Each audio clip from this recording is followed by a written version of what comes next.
Good morning, Mr. Miller. I was wondering if I could have a sick leave today. I apologize for the short notice, but I'm currently experiencing a high fever of 103 degrees Fahrenheit. I have tried to get out of bed, but I am too weak and dizzy. I seriously don't want to come to work and risk spreading my illness to others. I've already contacted my doctor and they've advised me to stay at home and rest. Hazel, I'm concerned that you're not taking the upcoming meeting with our key business partners seriously. This is a critical meeting, and your absence would be a major setback. Yes, I'm very well aware of that, Mr. Miller. But my body just simply refuses to do as I want. No, but you and Mr. Jones from our parent company, Evergreen Corp, will be discussing a new project that involves building $1 million hospital for the elderly. This project will be a significant contribution to our company's reputation on the market, and I believe your presence is essential to its success. Therefore, I will not allow you to be absent from your work today. Mr. Miller, I understand that you are concerned about my upcoming meeting with Mr. Jones, but I am afraid that I'm not physically able to attend. I am completely exhausted, and I cannot even lift my fingers. I'm worried that if I force myself to go to work, I will only make myself worse, and I will not be able to contribute to the meeting effectively. On that account, I truly need a sick leave for today so I can rest and recover. Look, I don't care what your excuses are. You know very well that you're having an important meeting today, aren't you? I informed you about it 2 weeks in advance. So why don't you be a little less selfish and show up at work today for the sake of our company? If you want to ask for a day off, at least tell me 1 week earlier. You've been working for this company for at least 5 years, yet you still haven't got a good grasp of the company's rules and regulations? Mr. Miller, I know the company's rules like the back of my hand, but how can I predict when I'm about to be sick? That's impossible. So can you please somehow find another person to replace me for the meeting today? Caleb, maybe? Caleb? What are you talking about? He's enjoying a 1 week vacation with his family. Why would I want to disturb him? He has worked tirelessly and has made significant contributions to our company's success. He deserves to have some days off as a reward for his hard work. What? You agree to let him have 1 week off, but you don't even allow me to be absent for work for just 1 day? What kind of treatment is that? Is this the kind of attitude that you should adopt when talking to your boss? I apologize for my earlier outburst, Mr. Miller. I didn't mean it. I just feel like I'm being treated a little unfairly compared to Caleb as we both work as project coordinators, that's all. Honestly, I've been devoting my time and effort to the company just as much as Caleb has. I think it's not too much to ask for a day off from work once in a while. I know it's on short notice, but being sick is something that's difficult to control. Oh, you think that's unfair? Well, welcome to the real world where nothing is fair. You have a responsibility to your job, and you can't just simply shirk that responsibility by suddenly saying that you're sick. You know, if you feel like you're not up for the task, you could always just quit. No one is forcing you to stay. It's funny how you didn't complain about your salary when you were coasting along, but now that you're actually expected to do some work, you're suddenly complaining? Mr. Miller, you're misunderstanding my point. I love this job, and it also provides me with good wages. I'm not trying to complain or say that I'm not up to the job's expectations. I'm just simply asking for a day off because I'm literally not good enough to work today. Fine, you want a sick leave for today? You can have it. But remember to submit your request for sick leave tomorrow when you come to the office along with your resignation letter. If you don't, I'll compose a termination letter and send it to you personally. Mr. Miller, are you threatening to give me the sack just because I'm requesting a day off? I'm curious as to why you're treating me in this manner. I'm certain you're aware that your actions are in violation of employment law. Well, I'm not threatening anyone. As your employer, I can see that you don't have any respect for your superior and you don't fulfill the requirements of this job. If we fail to enter into a contract with Evergreen Corp today because of your recklessness, it would make more than enough reason for you to be dismissed. The choice is all yours. I'm not forcing you to do anything. Please, Mr. Miller, there must be another way to carry out the meeting without me having to show up. Can you please take the call, Mr. Miller? You've done a great job yesterday, Hazel. You got us another big contract. Your convincing skills have been instrumental in helping us win one contract after another. I must give you credit for that. Great. I'm glad everything worked out in the end. But I almost fainted after the meeting was over because the fever went really bad. Luckily, Mr. Jones figured that out and he took me to the hospital in time. I hope that you realize it could be a life-threatening situation, Mr. Miller. Oh, come on. Don't be such a drama queen. The fact is, you're still well and alive, aren't you? If not, you wouldn't be able to stand up, let alone sulk at me like this. Consider it a valuable lesson for your amateurism at work. You're all grown up, stop being childish and unreasonable, and then expect someone to clean after your mess. Please, Mr. Miller, don't get me wrong. I was just defending the legal rights that an employee deserves to have. And I still think that I did deserve to have a day off yesterday due to my high fever. I'm not trying to flatter myself, but I'm even worthy of receiving a bonus for having managed to go to work yesterday despite my sickness. So now you're demanding extra money for fulfilling the job duty that you already get paid for? How entitled of you. You should consider yourself lucky that I didn't dock your pay for today's penalty time. It took you nearly 4 hours to complete a task that should have been done in 2 hours. If I were feeling less merciful, I would have deducted 2 hours worth from your salary. But Mr. Miller, please be mindful of the fact that I ran a fever of almost 103 degrees Fahrenheit yesterday. Nevertheless, you still insisted on me showing up at the workplace today. I mean, I didn't even have time to fully recover from my illness. Oh, please, you're being overdramatic again. Yesterday, you were rushed to the hospital right after the meeting, which means that you had practically the entire daytime yesterday to regain your strength from your meager episode of the vapors. What more do you want, actually? I'm sorry, Mr. Miller, but I don't even have to be a doctor to tell that a 103-degree Fahrenheit fever is a high-grade fever. In fact, I was at my physical limit and I was about to collapse. I'm wondering if there's a way to improve the way I'm being treated, Mr. Miller, especially compared to the benefits that Caleb is receiving. Well, if you're feeling like you're being treated unfairly, I suppose you could always leave. We don't need people who are always complaining. On the other hand, if you would like to stay, I expect to see your face at work tomorrow. But, Mr. Miller... Another thing, I need you to also take on Caleb's workload while he is enjoying his vacation. He won't be able to get his work done on time, so it's important that we pick up the slack. However, please don't use this as an excuse to delay your own deadlines. We need to make sure that everything gets done on time. I beg your pardon, Mr. Miller, but there's no way I'm going to accept covering Caleb's responsibilities on his behalf, because I've learned my lesson from last time. I won't let myself be taken advantage of anymore. I'm going to stand up for myself and my boundaries. Hazel, what are you even talking about? Are you implying that I'm taking advantage of you? Me? You were fully cognizant, T, that your previous statement was a deliberate assault against my person, yet you persisted in making it. Is that the way an employee should be talking with their boss? I don't think so. I think an employee should be respectful and professional, even when they disagree with their boss. I'm not saying that I'm not willing to help Caleb again, but I'm not sure if it's worth my time. The last time I helped him, I didn't gain anything from it. In fact, I think it actually hurt my own productivity. And to make matters worse, Caleb even got recognition, praise, and a bonus for what was supposed to be my effort and contribution. Oh, Hazel, I've always seen you as a lazy, complaining employee. But now I'm finding out that you're also incredibly selfish. Well, that's just great. Honestly, why don't you just set aside your selfishness for once and do what I say for the good of the company, huh? Mr. Miller, it's simply not true what you just said. It's not like you're doing anything productive anyway. You're just sitting around complaining about how hard you have it. Well, guess what? Life is hard. And if you want to get ahead, you need to be willing to put in the work.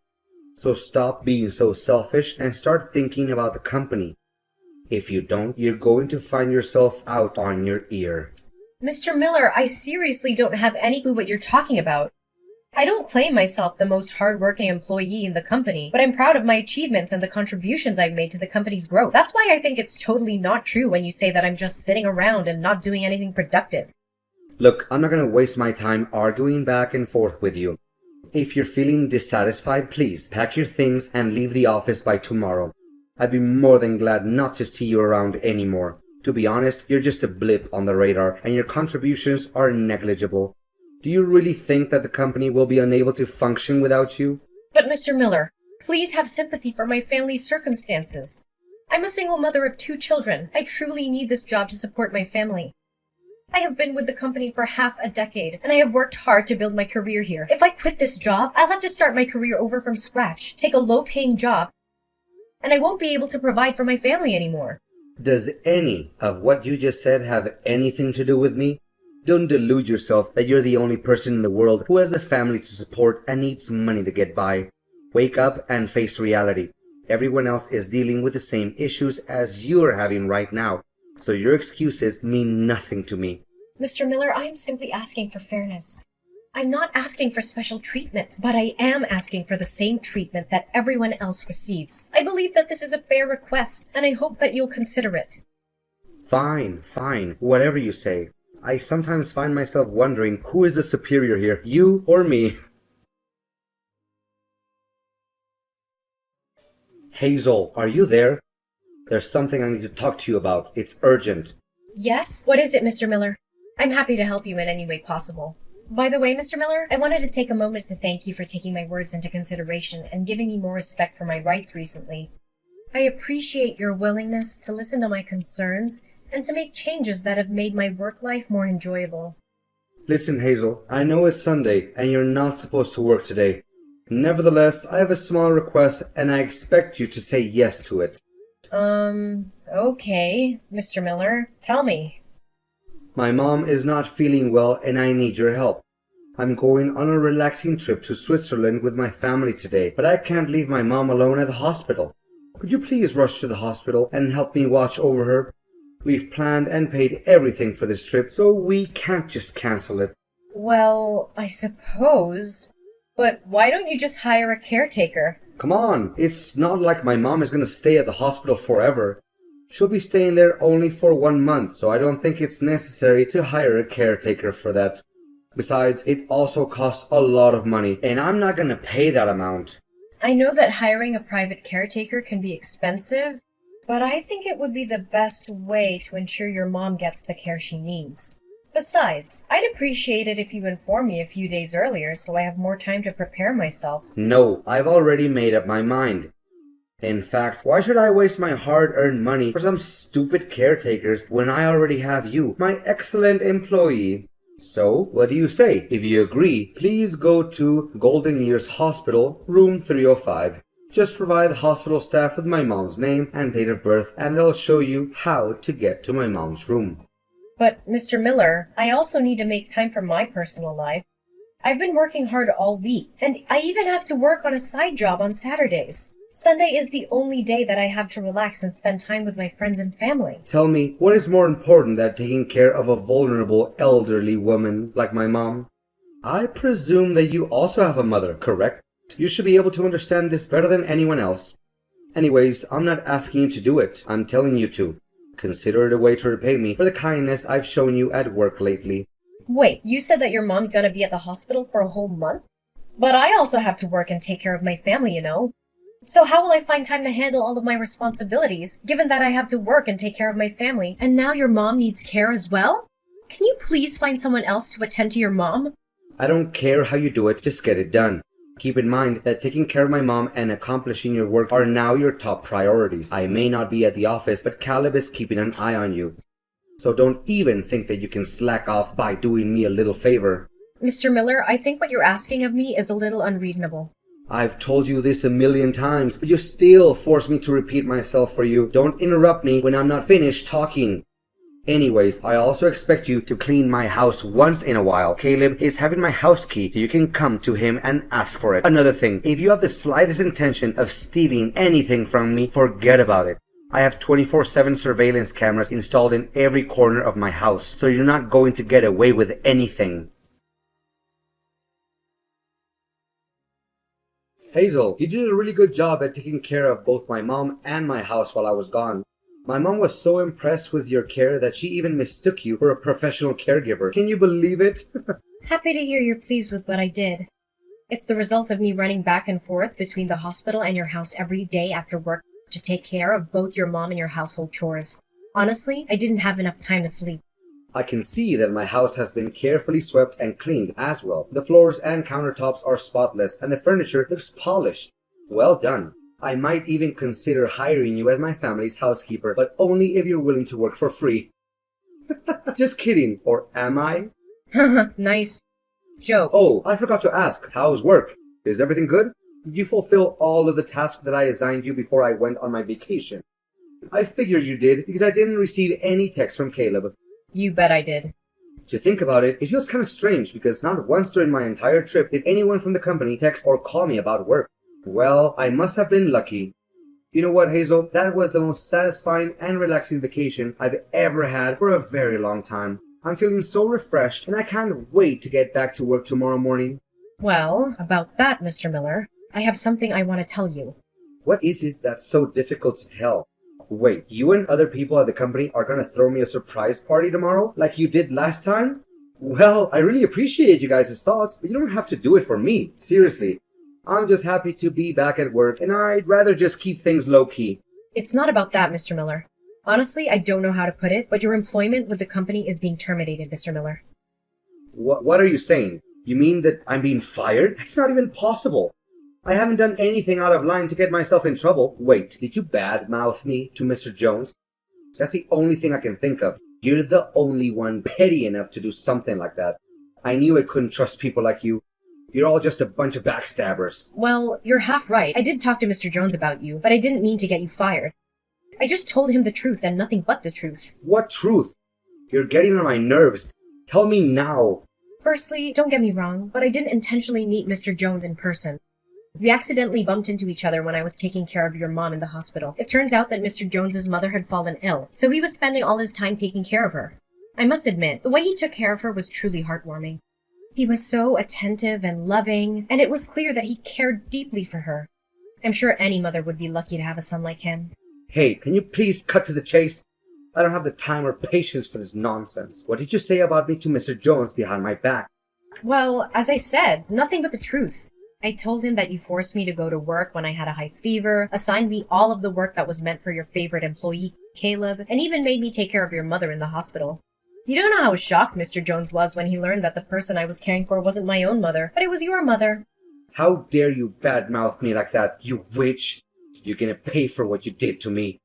To be honest, I didn't want to rat you out, but Mr. Jones insisted on knowing what was going on and what other things you had done to me. I had no choice but to tell him everything. Mr. Jones was so angry at the way you treated me that he decided you were no longer fit to be the director of our company. So that's basically the whole story. No, this can't be happening. You do realize that you just ruined my career and my life, Hazel. You have to take responsibility for what you did. Come and talk to Mr. Jones again. Say that it was just a little misunderstanding between the two of us. That you made up all those lies just to take me down. You know what, Mr. Miller? Or should I call you by your first name? Ryan, right? I did feel sorry for you, and I also thought of helping you clear my name. But alternatively, why should I ever do that? I was simply stating the facts, so I have no reason to feel guilty. You, on the other hand, took advantage of my kindness and made me do all kinds of irrelevant tasks for you without even so much as a thank you. You little... Hazel, my beloved employee, can you please take a moment to calm down and then ask Mr. Jones to reconsider his decision? You already know that my job means everything to me and my family. I told you the same thing last time, Ryan, and what did I get for it from you? A dressing down. Well, this time, you're on your own. I'm not going to keep bailing you out of your messes.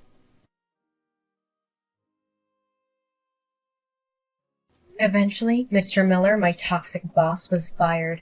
I felt a twinge of sympathy for him, but I was also relieved to be free from his reign of terror. Ryan tried to contact me numerous times after he was fired, but I didn't respond to any of his calls or text messages. After all, I didn't make the decision to fire him. Mr. Jones did. Mr. Jones even promoted me to be the developer for the elderly hospital project after being impressed by my skills in taking care of the elderly and my work ethic. That wasn't the only good news for me. Mr. Jones was also appointed as the new director of the company, replacing my old boss, Ryan. I was thrilled with these developments. I knew that I could contribute to the company's success under Mr. Jones's leadership.